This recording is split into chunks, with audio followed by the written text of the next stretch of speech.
Hi everyone, welcome back to AFTV and welcome to the Tactical Insight Show. This is finally the season breakdown, the look back at some of the key numbers, some of the key moments, some of the key tactical switches that Arteta made throughout the year, understanding why he did them, trying to understand why he did them, trying to understand where it's left us, and answering the question, have Arsenal improved this season?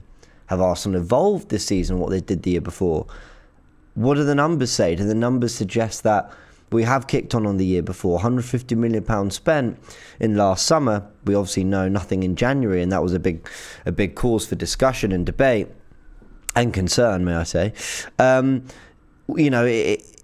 now going to look back on the 38 games in the Premier League, and I'm focusing on the Premier League. I don't think there's a lot to say about that one FA Cup game against Forest and the Carabao Cup run. We are going to focus on the Premier League, look at the numbers, and try to maybe not answer, but just add more evidence, more fuel to the fire. When it comes to this big debate, have Arsenal really improved? Because a lot of the discussion has been around, well, the raw numbers suggest we haven't. We're conceding more goals. We've barely scored more. We've gone from 5th to 8th or 8th to 5th. It's not a great improvement. It's not a lot to shout home about. And I understand all that. So I want to go into the depth of the numbers and try break down what really happened this season and where it's left Arsenal going forward and what Arteta has or hasn't achieved with this group. So let's go into it, because there's a lot to talk about in 20 minutes, half an hour, however long I have you guys here. So let's go straight into it, because the season did kick off with Brentford. It was that Friday night. We all remember it. And look, I'm not going to use it as an excuse, but context matters. This was Brentford's first game in the Premier League. This was Brentford's first game in the new stadium with a full house. It was a Friday night. It was the kickoff to the Premier League. We knew the kind of Brentford we were going to face, and they were always going to be ready and up for it. And Arsenal weren't. They went into it with the announcement that Lacazette and Aubameyang on the day, weren't available due to illness or COVID, whatever it was. Gabriel was injured. Gabriel Martinelli had just come back for the Olympics to play. Saka had only just declared himself fit to get some game time after his exertions at the Euros. And these match stats here, they're sort of a feature. They're a sign of what was to come for Arsenal in games where they struggled. You see, we had 22 shots to Brentford's 8. We had 4 on target to their 3. We had a lot more of the ball. We completed more passes, and we registered a lower XG. And no one came out of that game, having seen Arsenal have 22 shots, think, oh, Arsenal were unlucky on the day. And I think that is a big point. Arsenal had a lot of these games where they outshot the opponent. They had more of the ball. Maybe even they racked up a higher XG. Yet we still came out of it feeling like Arsenal never deserved even a point out of some of those defeats. You think Brighton, you think Palace, you think a few of them. And that was a little snapshot of what was to come in not the whole season, but certainly in moments that Arsenal were going to have these frustrations, particularly on the road when it came to looking like they were going to do something, looking busy, but it not really happening. Arsenal then play Chelsea, the European champions. They've added Lukaku, £100 million signing to their 11. They beat us 2-0 at the Emirates. Listen, I think we had a chance or two in that game, maybe a penalty shout. We never really did anything. Again, it was very comfortable for Chelsea. Got the job done in the first, half hour, 45 minutes or whatever. But then Arsenal go to the Etihad. More players out. Ben White suddenly's got COVID, he's unwell, a few other players missing, and we go in with an 11 that I want to talk about here on the tactical pad. Now this is the 11, I don't think anyone in their right mind looks at that team and goes, yeah, it should do something at the Etihad. But should it lose 5-0 and go out quite as it did? I don't think so. Now the reason I'm fixating on this is there was a lot of talk about the players, let's highlight them in red, the players who weren't part of Arteta's plans, the players that we sit there and we go, well, Chambers, he wasn't the long-term answer, and Cedric, we know he's not the guy he wants, and Odegaard doesn't play in central midfield, he's just using him there while he can. And then look at Holding and Kolasinac, and at this point we've just signed Aaron Ramsdale, so Bernd Leno, surely he's not going to be a feature. So I think a lot of the benefit of the doubt was given to Mikel Arteta, but I don't think that game should just be brushed aside because of the run that comes later, which we'll talk about. When I look at some of these players, and now I'm going to start highlighting them in green. Bernd Leno, he kept over Emi Martinez. He made that decision. He had Emi Martinez, who had really proven himself in just 13 games, showed what a top keeper could be, helped us win the FA Cup and Community Shield. He then had Rob Holding, who he's given a new contract to. Cedric he signed. Odegaard he signed. Granit Xhaka gave a new contract to. Bukayo Saka gave a new contract to. Pierre-Emerick Aubameyang he gave a new contract to. And Emil Smith-Rowe. So now you're looking at only 3 players that you could say didn't really have the full Arteta backing, the full stamp of approval. All the others you could look at and say, well, they were Arteta players. They are players Arteta's wanted. If we go in orange and just show Callum Chambers as a player who he played a lot of the season before. He, when he came back from his injury, used him a lot of right back over the likes of Cedric and Bellerin as well. We know he absolutely loves Kieran Tierney. Kieran Tierney's worn the armband under Mikel Arteta. And then you're looking at Kolasinac. Well, you want to solve that problem. Didn't you have Pablo Mari available, his signing? Didn't you have Nuno Tavares? And then you could have put Kieran Tierney to left wing back. So there were options there for Mikel Arteta to do more in that Man City game. Now, people are probably wondering why I'm fixating on this so much, because I think there are points in the season where we've made excuses for Arteta and said, well, they're not his players or they're not his team or whatever. I mean, you could even point to this bit here, Martin Odegaard playing in central midfield when he had the likes of, well, I can't remember if Lokonga was available, but El Neni certainly came off the bench. So he had more. He had more at his disposal to do something there at the Etihad. And that was really frustrating. So we lose 5-0. Everything feels like it's crisis mode. Arsenal have lost 3 on the bounce. They haven't even scored. 2-0 at Brentford, 2-0 against Chelsea, 5-0 at the Etihad. What's next? Deadline day. Martin Odegaard came through the door slightly before, as we saw he played in that City game, and Ramsdale suddenly through, and then Takahiro Tomiyasu comes in. That was the last signing on deadline day. A few fans, me included, feeling we needed at least a central midfielder and a striker. We appreciate that 150 million had been spent. You can't do everything in one window. But okay, Tomiyasu comes in for about 18 million, and the Norwich game is meant to feel like a fresh start, and it absolutely did. Let's clear this, apologies. Look at some of the players who came in and started that game. Bukayo Saka obviously was involved. We pull Cedric out. Tomiyasu comes back in. You pull Chambers and Holding out. White and Gabriel take their places in the team. Kieran Tierney starts at left back. Leno comes out, and Aaron Ramsdale is backed from the off in the Premier League. Suddenly you've got your back 4. Now remember, Odegaard did start that game. Xhaka wasn't available. We saw Maitland-Niles get a chance in midfield with Lokonga, and I can't remember, it wasn't Smith-Rowe, it was Pepe who started on the right with Saka on the left, I believe. So suddenly this looks a fresher team. Suddenly you're looking at a side that feels new. Turkish always used the terms, it felt fresh. There wasn't reasons to have issues with it. There weren't reasons to have issues with any of these guys. Aaron Ramsdale, what are we going to get from him? Tomiyasu, what a debut he had. White, Gabriel, we know we love Tierney, cool. Lokonga, a bit of an unknown quantity. Maitland-Niles getting a run in midfield that he hadn't really had before. And then suddenly you've got this sort of, we see them more throughout the season, but Saka and Odegaard suddenly coming into the team, hopefully combining more, starting the positions that they're more comfortable in rather than Odegaard at City. Now that feels much more, as I said, fresh, much more exciting. We're looking at a side that feels like, okay, maybe this could be what Arteta's been trying to go for. So let's have a little look at that run of games and where it left us. First 8 Premier League games from that Norwich game since deadline day, after the summer transfer deadline day, as I've mentioned there. Wins against Norwich, Burnley, Spurs, put 3 on the bounce. We even leapfrog Spurs with that North London derby win. We draw at Brighton, really tough game, tough conditions. Brighton were fantastic on the day. We came out with a clean sheet. Not great against Palace, but then we put 3 more wins on the bounce against Villa, Leicester and Watford. Now what I'm seeing there is quite a few clean sheets. 5 out of 8. Only conceding 1 to Spurs, only 1 to Villa. Arsenal feel like they're addressing their defensive issues. Listen, we weren't creating chances for fun. We weren't exactly battering sides. This wasn't a run of 8 games where Arsenal were coming across as the real deal, but they were getting some good wins in there that suggested Arsenal had built a bit of a foundation, a bit of a platform that they could build off. I think the wins, especially against Villa, Leicester, Spurs, they were performances that made you go, okay.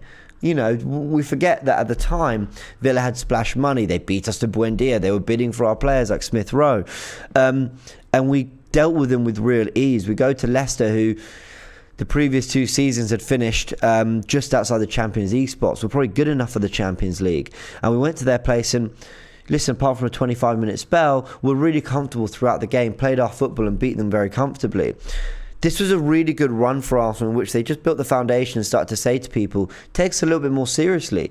We're not a former big club. We're not a team in absolute crisis under Arteta. Give him his ingredients, put it the way he wants to put it together, and actually you're going to get something out of this team. And I think we saw out of those 8 games, there was definitely an upturn in form and an upturn in feel about this Arsenal team. The away fans were fantastic on the road. Obviously winning the North London derby always helps. But the atmosphere for that game was absolutely fantastic.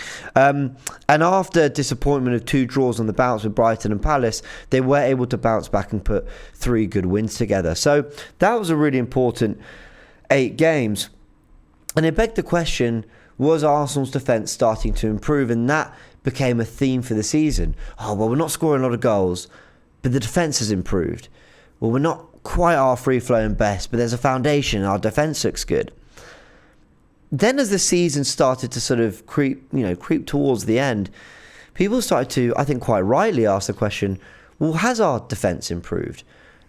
We've conceded more. Well, now we've conceded more goals. As the season was going on, people were saying, we're very nearly at that total tally for goals conceded on last year. You look to some of the defeats, losing at Palace 3-0, losing at Spurs 3-0, losing 2-0. Who was it? We lost at Southampton. There's another team. We lost at Newcastle. 4 at Anfield, 5 at the Etihad. Have we really improved? No clean sheet since Villa Park. And I think they're fair questions. So I wanted to go into the numbers and try and break down whether we have and where it might have happened. Let's have a little look at these defensive stats. These are just some of what I call kind of the base stats, the layer stats, the first things you're going to look at. Well, we still lost 13 Premier League games this season, same as the season before. We kept 1 more clean sheet on the year before. We conceded more goals, 48 to last season's 39. And against the big 6, so your Man United, Tottenham, Chelsea, Man City and Liverpool, we conceded 25 goals this season. Last year we only conceded 12.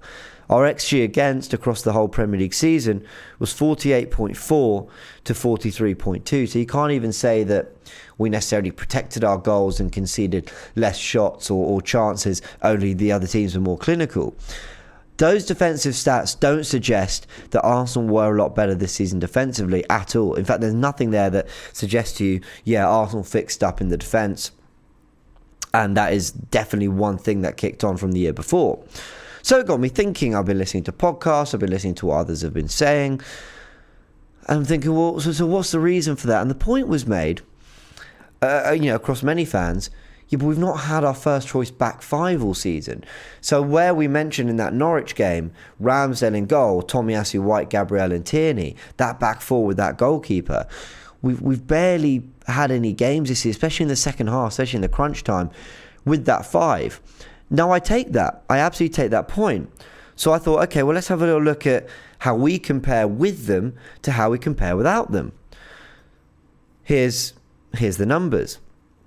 We had 10 games with them. Now, 10 games with your first choice back 4 and goalkeeper, that's a problem. That's a real shame for Arsenal. I can't imagine any team in the top 4 having played a lot of the season only I mean, what's 10? I mean, we're talking just over 25% of games with their first choice back four and goalkeeper.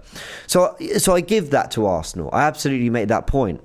But the win percentage, there's not a lot in it. 60% win percentage from our 10 games with them to 57% in the 28 games after. I appreciate there's a big difference there in terms of the amount of games played and the sample size, but still, points per game, only 2 points per game to 1.6. So yeah, it's better, not massively better. Shots on target faced per game. Now yeah, we faced a shot extra on target per game without the main back four. But again, we're not talking massive differences in the numbers here. Nor is the case with the clean sheets per game. So that didn't suggest to me that Arsenal's problems lay simply with the personnel available. So again, I'm trying to wrap my head around my eye test. My eyes are telling me we look a better side. My eyes are telling me that Arsenal don't look as easy to break down. It doesn't feel like you're going to get as Arsenal as much. It doesn't feel like we're going to concede as many shots and as many chances like we did in those chaotic times under Emery, or even kind of a lot of that season under Arteta, the 2021 season, where we lost at home to Wolves, we lost at home to Villa, we lost at home to Leicester. 3 sides that, by the way, didn't take a single point off us this season. So I had a little bit of a dig and thought, well, is there something about our defence that is improving away from just the pure chances conceded and goals conceded? And I stumbled on these numbers. So these numbers are more about how Arsenal defend from the front, how Arsenal press teams, how Arsenal take the game to other teams, and how maybe Arsenal are evolving towards more the side Arteta want them to be. So in terms of winning the ball back within 5 seconds of pressure, Arsenal's Premier League rank went from 11th in the league in the 2021 season to 5th in the 21-22 season. Our attacking third pressures went up from 7th in terms of ranking the league to 5th.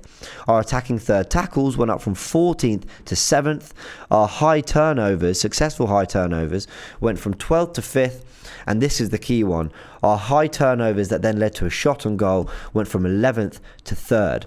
Arsenal found a way to become more efficient defensively on the press, to win the ball higher up the pitch and allow those sequences to lead to shots, lead to goals. Press sides up the pitch and control them a little bit better and turn your defence into attack a lot more. With a lot of these numbers and rankings, Man City and Liverpool are up there. Funnily enough, so are teams like Brighton as well at times. But the Man Cities and the Liverpools are very high up that list.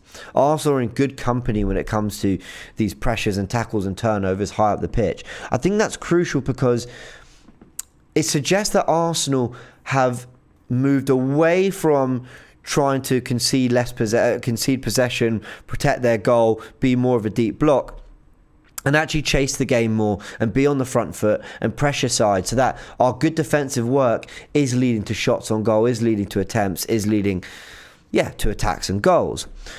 Now, it's not just that. We saw Arsenal at times. We saw it at Leicester. We saw it at Wolves. We saw it at Villa. We saw Arsenal defend 2-0 and 1-0 leads by dropping into a deep block, protecting their goal, making ourselves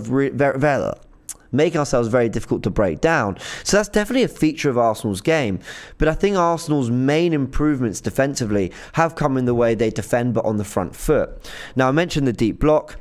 We saw that on occasion with the Rob Holding 5-4-1 or 5-3-2, whatever it is. We saw this several times. Now, this was predominantly the 11 when we started to see Rob Holding come into this role. And what you'd see is something like Martin Odegaard come off, Rob Holding come on, and then Arsenal would just retreat into a bit of a back 3, back 5, Lacazette dropping deep. But really you had this just block of 5 that was so difficult to break down. They were so difficult to break down. Arsenal had a lot of success, even at Anfield, when it was a 5-3-1. And it's worth mentioning, we'll talk about discipline later, but it's worth mentioning that at times Arsenal had to resort to things like this, which was, Xhaka at the base of midfield, or Lokonga actually. I mean, I think at Anfield it was Lokonga. Let's bring him in. And then, it'd be Martinelli Saka either side. And Arsenal would just keep this block very condensed as well. So Arsenal and Arteta did find a way when things got really tough to drop into a deep block as well, which only begs the question, why didn't we do it more, for example, in the North London derby? Why didn't we protect our goal better against Newcastle? And probably because Arsenal was seeking a glory and a 3 points to secure Champions League football that they didn't really have the quality or experience to go and get. But Arsenal did show these defensive improvements in the deep block and the high pressures. And I've got a bit of a conclusion at the end of all this when it comes to, did Arsenal's defence improve? In fact, I was going to leave it to after, but I'll just say it now. I think ultimately, I don't think Arsenal's defence and side necessarily improved. I think it evolved. I think Arsenal's defence went from having to be much more on the... You look at the season, the 2021 season, I think in a lot of those big 6 games, we just protected our goal. We made ourselves hard to beat. Whereas in these games, we tried to chase the game and be on the front foot and go punch for punch. And I think it left us more exposed. But in other games against the lower sides, we were better in those higher turnover. We were better at creating those defensive actions into chances. So I think it's not a case of Arsenal defence not improving, but it's a case of them being asked to do a slightly more progressive, on the front foot, proactive approach. And I think that's where Arsenal suffered. I'll go into that a little bit more later. Let's talk about Arsenal's system change, though, throughout the season. Now, Arsenal went from more of a 4-2-3-1 to a 4-3-3 as the season went on. But we did see this towards the start. Obviously, Aubameyang was involved. Smith Rowe was getting a lot of game time. And it's a sort of system that Arsenal actually ended a lot of the 2021 season playing in this 4-2-3-1. But it would shape something like this. I have debate with people on Twitter or wherever it might be about Arsenal's 4-3-3. Arsenal weren't that far away from it, even when we were playing the 4-2-3-1, with Odegaard drifting towards the right, Partey coming more central, Xhaka covering the left-sided areas, Tierney coming in field, and Smith Rowe coming in field, and Tierney bombing on. And this was how the shape looked. I think the idea of having Odegaard and Smith Rowe as kind of 2-10s was to aid the fact that Aubameyang wasn't always as comfortable dropping deep and more often wanted to swing and spin the defender and run in beyond. Look for those runs that Odegaard might play, or the crosses from Tierney as well. Now, this team evolved as well because Aubameyang was still being asked to drop deep. You think of the goal in the North London derby, lovely goal that Smith Rowe scored and Aubameyang flicked it in beyond. Actually, no, that was Aubameyang's goal. He flicked into Smith Rowe and then the cutback and Aubameyang scored. But it was the Villa goal I'm thinking of, where Aubameyang, again, same thing. Tierney fizzes it into Aubameyang, or Tavares, I think, fizzes it into Aubameyang. The flick on and Smith Rowe goes and scores. So Aubameyang was still being asked to drop deep. It was never so comfortable with him. And the team evolved from there. Back to this 4-2-3-1. We remove Smith Rowe and Aubameyang, as you can see, on the right-hand side. And we go more towards this 4-3-3. Now, again, Tomiyasu wasn't there for a lot of it. But when he was, he definitely started in this way. And we saw this against Man City, probably our performance of the season. Shame we lost, but it was a fantastic performance, especially for that first hour or so. Now, this side evolved more because we started to see the fullbacks not getting forward as much. And Odegaard and Xhaka asking to play as 2 advanced 8s, with Saka and Martinelli holding the width. And this is predominantly how it looked. Again, Lacazette dropping deep a lot. Odegaard coming wide to combine with Saka. Now, at times, we did have Cedric, not at times, for a lot of it, we had Cedric coming into that team. And again, he would overlap Saka, give him a few options. Whether Saka came aside, Cedric overlapped. But predominantly, Saka was hugging the touchline, and the work was done between Odegaard and Saka as well. Now, what was key for Arsenal, if I just open this back up, take it back to here. What was key for Arsenal with these 3 players as well? Let's highlight them in green. Aaron Ramsdale, Ben White, and Thomas Partey. A lot of what Arsenal did so well was the progression through these players, whether it was going long, which Ramsdale so often did with Martinelli. His distribution's been fantastic throughout the season, whether it was feeding this pass into Partey as I dropped my pen, or whether it was giving it to Ben White, who would so often step into midfield to be a part of the build-up or beat the press, or be that kind of first line so that the space would open up for the likes of Odegaard and Xhaka. They were crucial as well, and you can understand why Arteta paid a combined 50 for White, 45 or whatever for Partey, talking 95 there, and then another 30 for Ramsdale. My maths is terrible. 125 million for that base. Then you add Gabriella to that as well, another 30 million. A lot of money was spent on getting that base and that foundation for Arteta, and I think you could see why with the performances like Liverpool at home, like Man City at home, where we really did go pound for pound and look really good against the very elite of this league. So, yeah, they were key, and that was Arsenal's system and how Arsenal progressed throughout a lot of the season, how Arsenal's system evolved from that 4-2-3-1 to the 4-3-3. Then you get to January. Arsenal had really started playing this 4-3-3 in really the West Ham game in December, the Norwich game, Leeds as well. So we get to January, we know Arsenal have a lot of work to do. We're thinking a striker because Aubameyang's on his way out and we needed some added quality there anyway. We were in a top 4 race we didn't expect to be. And you've got a midfield issue because Granit Xhaka had got himself suspended. Thomas Partey was at the African Cup of Nations, as was El Neni. You've only got Lokonga to rely on. I think there were some injury issues. Maitland-Niles goes out the door early on. But this was where a lot of things went wrong.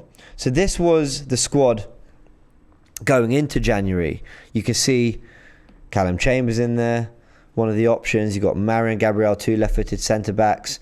Cool, you got your goalkeepers. Quite a plethora of strikers there. But as the January window went on, we lost a lot of them. Aubameyang, Balogun, Maitland-Niles, Chambers, Marriott and Kolasinac all out the door. Balogun obviously out on loan, as was Chambers. As was Maitland-Niles. Chambers with the most random move to Aston Villa. And I was thinking that the Chambers move suggested that we were close to a midfielder because he could slot in a midfield and do a job as well. We end up relying on Patino to who I thought did okay, by the way, in that FA Cup game, but relying on him alongside Lokonga. It was a really big ask. Forest have proven they're a good side. They're in the playoff final now.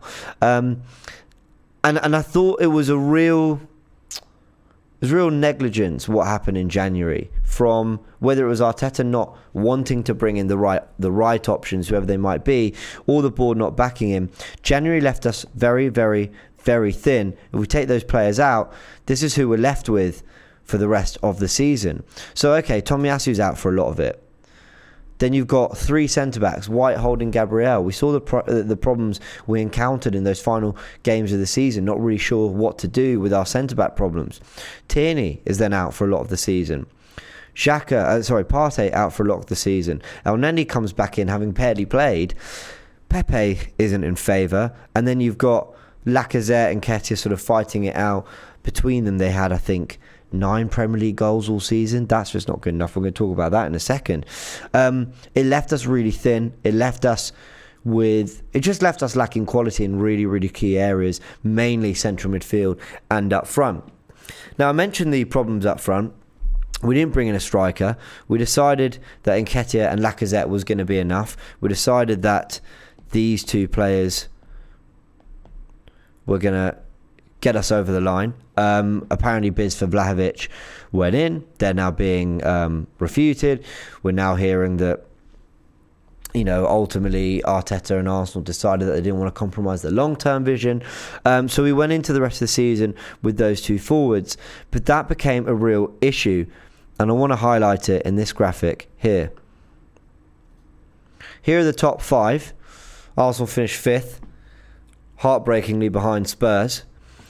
And here's the goal tally of their 4 most prolific forwards for each team. And I'm mentioning forwards because Man City's top scorer actually in the Premier League was Kevin De Bruyne, and he's played in midfield most of the season.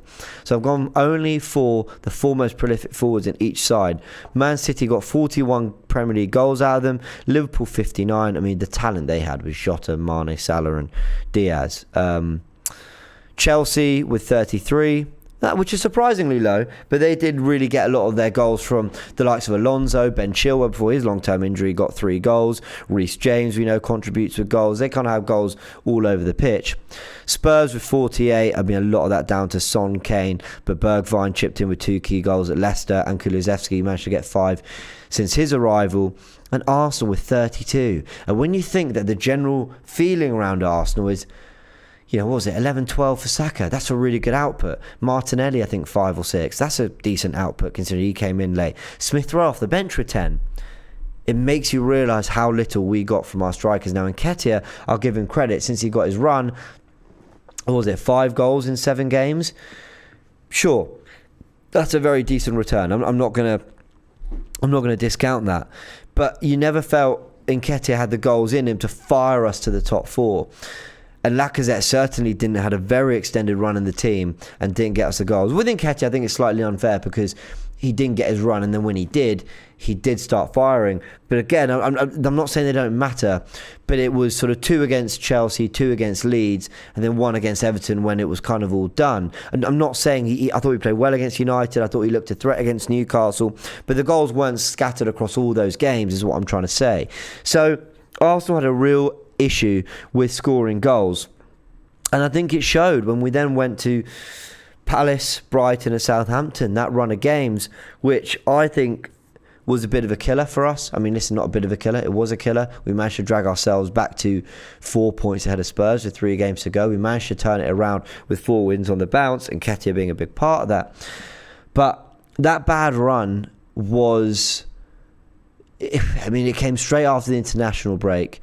We lost Partey and Tierney before Palace, Partey during, which was a massive issue. The game before that was a really good performance at Villa. I thought a lot of fans were able to just park it and go, bad day, under the lights, move on. But this playing under the lights, Monday night football, evening games against teams who were up for it, became a real problem for Arsenal. You saw Villa Park out in the sun at midday. We played our football, we enjoyed it, it was great. The away fans were fantastic. I'm sure the away fans were fantastic in the evening games as well. But when we had to go to Everton, evening game, United, evening game, Palace at the Emirates, evening game, although that was at the Emirates. I think, did I mention Everton, Newcastle, Spurs? Arsenal couldn't hack it. They couldn't hack almost the atmosphere, the pressure, and I feel sorry for them because they're a young side. Maybe they weren't used to that kind of occasion and that kind of pressure, but they just couldn't deal with it. But that explains Palace. That wasn't the situation for Brighton, Southampton. At this point, I think Arteta started to panic a little bit, and we saw that in the Brighton game, because he then opts to go for Xhaka at left back. Now, I think this was a key moment because everyone had said to Arteta, everyone had been saying it everywhere I saw, don't take Xhaka out of the midfield. We've lost Partey. That's a big problem. Don't weaken yourself more. But I think the reason he did it, in fairness, was because ultimately, when the system plays out and we've got the ball, Saka comes wide, as you expect. Martinelli comes wide. Lacazette drops into midfield. Odegaard will come out to support. The fullbacks will get forward, whether it's overlapping, but mainly playing that more inverted role. And Smith Rowe is ultimately going to get in those pockets that we mentioned at the start of this video, in that 4-2-3-1, where he was on the left, but coming into more central roles. So really, I think the idea was Xhaka would come into this inverted position and not a lot would change. He'd essentially be playing the same role, just from a different starting position. But it didn't really work. You see their goal coming down the right-hand side. I think we lacked cohesion and understanding down the left with Xhaka at left back. But more so, I think we lacked that calm, that calmness, that composure. With Smith Rowe in midfield, raw talent. I like Smith Rowe a lot, but I don't think he was doing what Xhaka was able to do when he was in that left-sided role earlier in the season.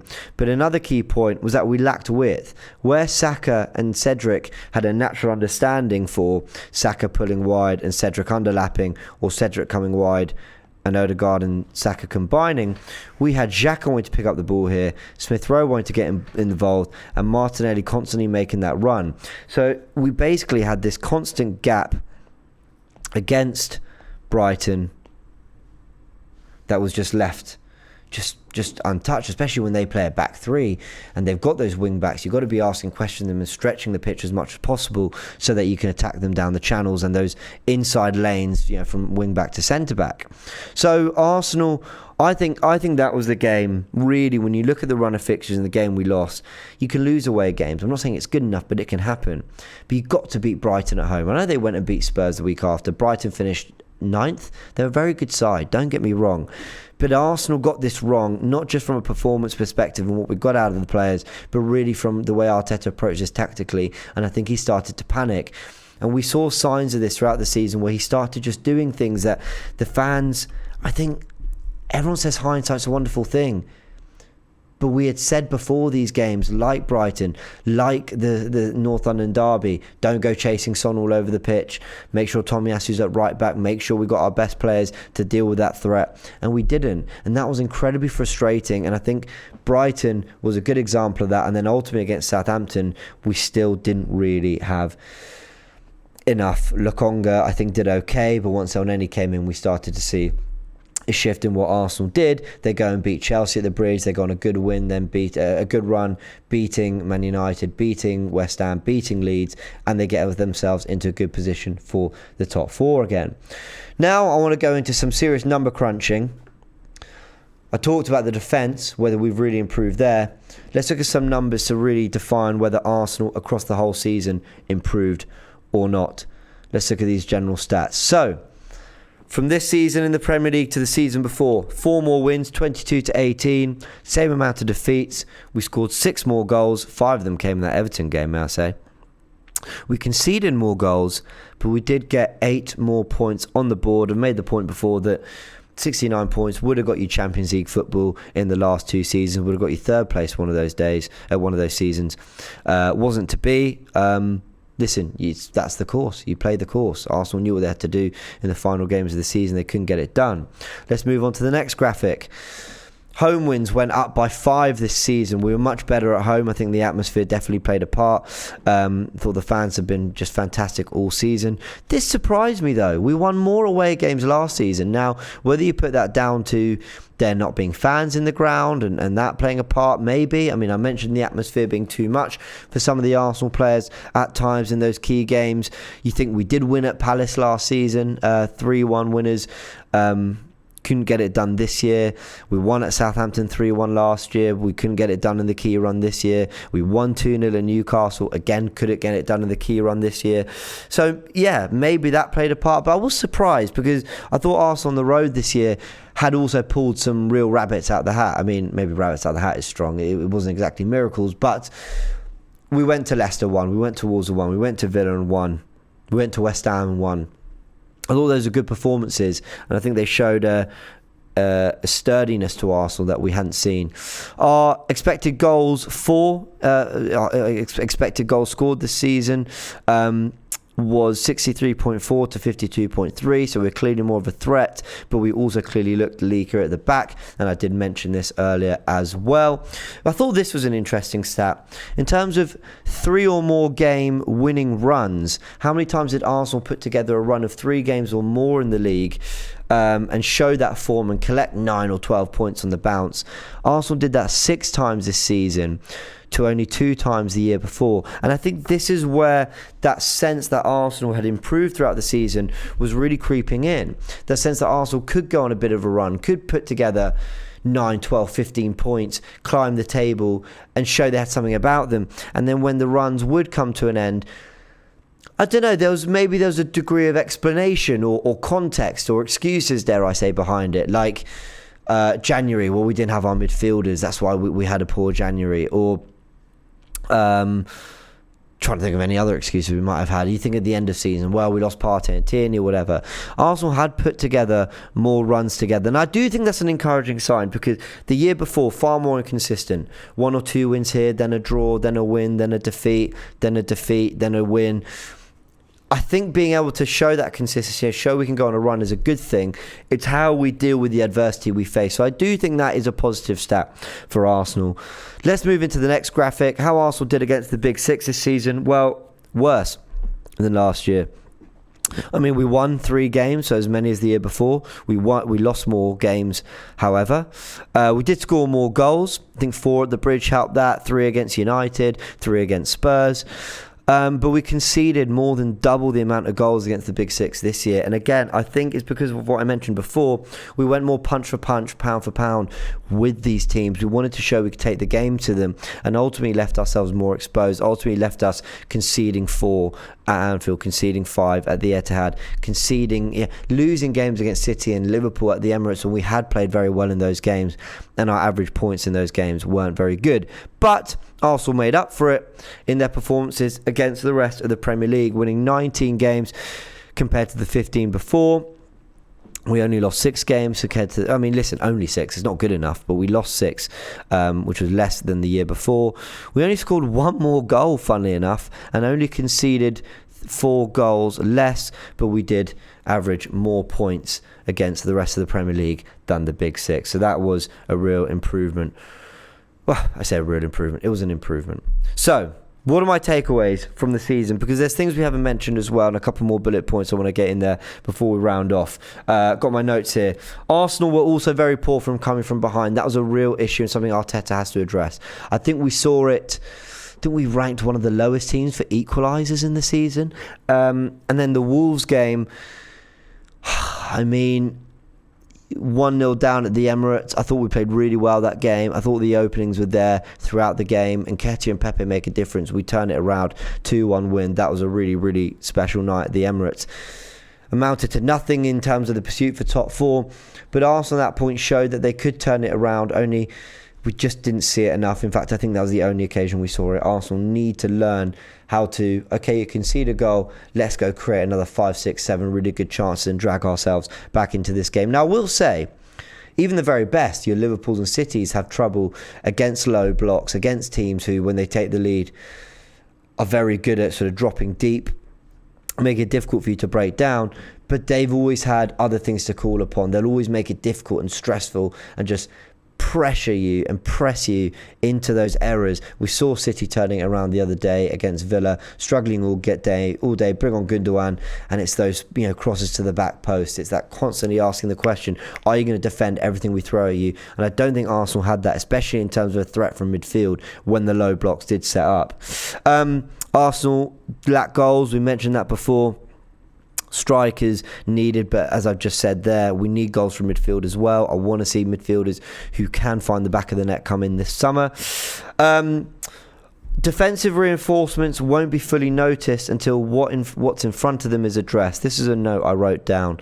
And what I mean by that is, until the players in front are creating more chances, scoring more goals, being on the front foot, our press, much improved, becomes even better. I don't think you'll see the best of Tomiyasu, White and Gabriel, and even Tierney or whoever we might get a left back in the summer, because those players are very good on the recovery. They're very good at pressing.